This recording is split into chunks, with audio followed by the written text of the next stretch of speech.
Hello children, let's get back to our story of the Happy Prince.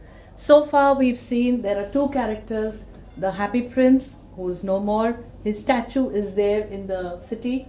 Then we have the swallow, the bird, which is a beautiful bird, stayed back here, its friends have all gone back to flown off to Egypt, but it has been left behind and he's trying to go back to Egypt and join his friends there. So far we've also seen these two together have helped these people. The first one they helped was the seamstress, the lady who was stitching the gowns. And what did they help her with? They helped her with the ruby from the handle from the sword. Secondly, they helped a young man. How did they help him? Of course, the Happy Prince is giving it away.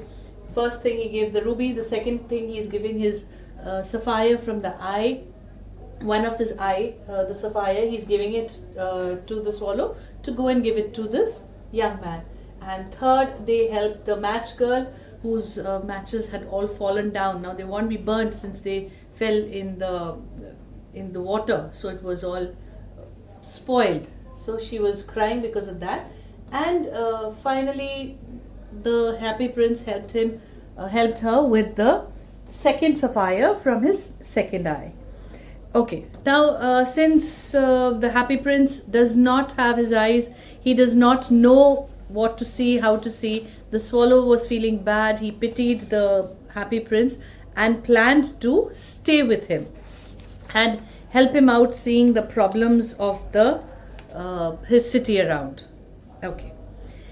Dear little swallow, I'm on page number 26, the top line from there.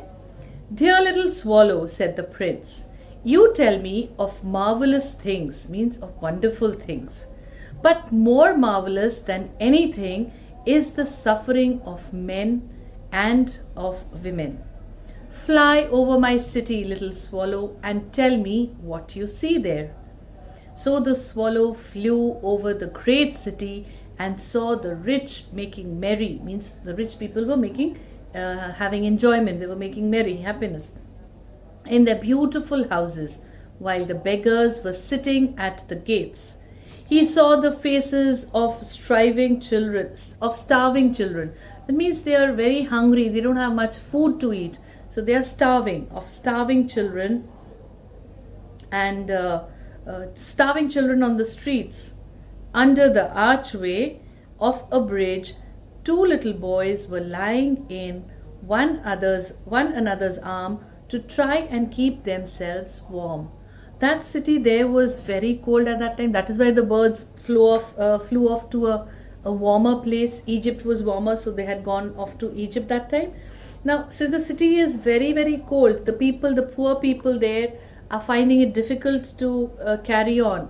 So these two little boys, maybe they have no place to go, orphans most probably, and they're sitting under the arch of the bridge, means the curve of the bridge, and they are trying to warm themselves up by sticking to each other and sleeping, managing to keep themselves warm somehow.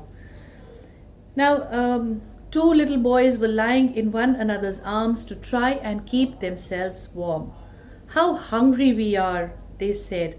You must not lie here, shouted the watchman, and they went out into the rain. Then he flew back and told the prince what he had seen. Who flew back? The swallow. Flew back and he told the prince what he had seen there. I'm covered with fine gold, said the prince. You must take it off leaf by leaf and give it to my poor. Means he's telling the swallow to take off those gold by leaf means the things which were covered on him with gold. He's asking the swallow to take it off and give it to the poor, the needy people, whoever needs it. Leaf after leaf of the fine gold the swallow picked off, till the little prince looked quite dull and grey. Means the swallow had taken out all the golden part of the statue there. So now the statue was not as shining, as not bright as gold that it was initially. It had become dull and grey. He gave it to the poor, and the children's faces grew rosier, means happier. And they laughed and played games in the streets. We have bread now, they cried. They were happy, right? Then the snow came, and then the frost. See what happens. Little bit of drizzle, okay, then a little heavy rain, then a thundering rain. So this was with the rain. Similarly, you have little snow, then you have a little bit of drizzle. That means we have a little bit of heavy rains also coming down.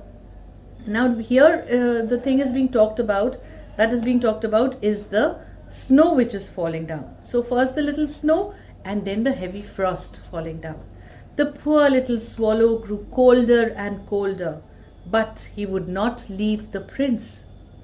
Why did he not leave the prince? Because the prince would not be able to see any longer. He felt bad for the prince. But at last he knew that he was going to die. Goodbye, dear prince, he murmured. Who was going to die? The swallow. But why? Because it was so cold and he had no place to cover himself, no place to go. So he was going to die. But at last he knew that he was going to die. Goodbye, dear prince, he murmured. I am glad that you are going to Egypt at last, little swallow, said the prince. The happy prince didn't realize that he was in so much of pain. So he was thinking that he's going to fly off to Egypt. I'm glad that you are going to Egypt at last, little swallow, said the prince.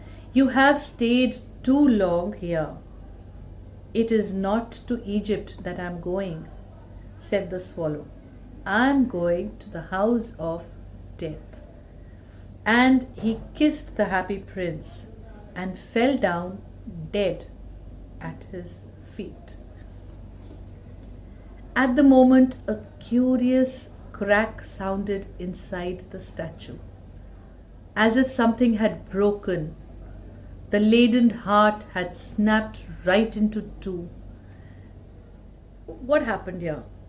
The statue itself was so very attached to the swallow that something, in spite of being a dead thing there without a heart, yet something, feelings inside that statue broke, and the laden heart means the heavy heart, it snapped and it broke into two parts. Lead, it was made out of lead, so that also it broke into two parts. Early the next morning, the mayor was walking in the square below in company with the town councillors. As they passed the column, he looked up at the statue. Dear me, how shabby the happy prince looks, he said. How shabby indeed, cried the town councillors. In fact, said the mayor, he is no better than a beggar, and there is a dead bird at his feet.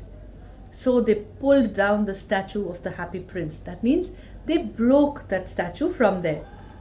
They pulled down the statue of the happy prince. Then they melted the statue in a furnace. Now that lead was being burnt and it was being melted. Maybe they would have made something else out of it. So they took it to the furnace. What is a furnace? A place where the things are heated to a very great extent with a lot of temperature, and things are melted there. What a strange thing, said the workmen in the foundry. Now, what's a foundry? A place where iron is melted. This broken lead heart will not melt in the furnace. We must throw it away. So they threw it on a dust heap with the dead swallow also lying. Means the heart of that statue, which was made of lead, did not burn. It could not be melted. So they planned to throw it away. And they threw it away along with that dead bird, the swallow. Along with that, they were thrown on a dust heap. Means a garbage, a dust heap pile was, not a pile, but a heap. Means you keep dumping on top, it becomes a hill kind of a thing. So on top there, it was thrown away. Bring me the two most precious things in the city, said God to one of his angels. And the angel brought him the laden heart and the dead bird. You have rightly chosen, said God, for in my garden of paradise This little bird shall sing forever, and in my city of gold, the happy prince shall praise me. See, this is a very touchy kind of a story, something that will touch your heart to a great extent. But the best part in this that you can learn, children, is how you can help others. That is what makes you a very, very happy person. The more you help somebody, the better person you become. I hope you enjoyed the story. Do have a quick read with it once again, and enjoy and learn something good from this. Thank you, children.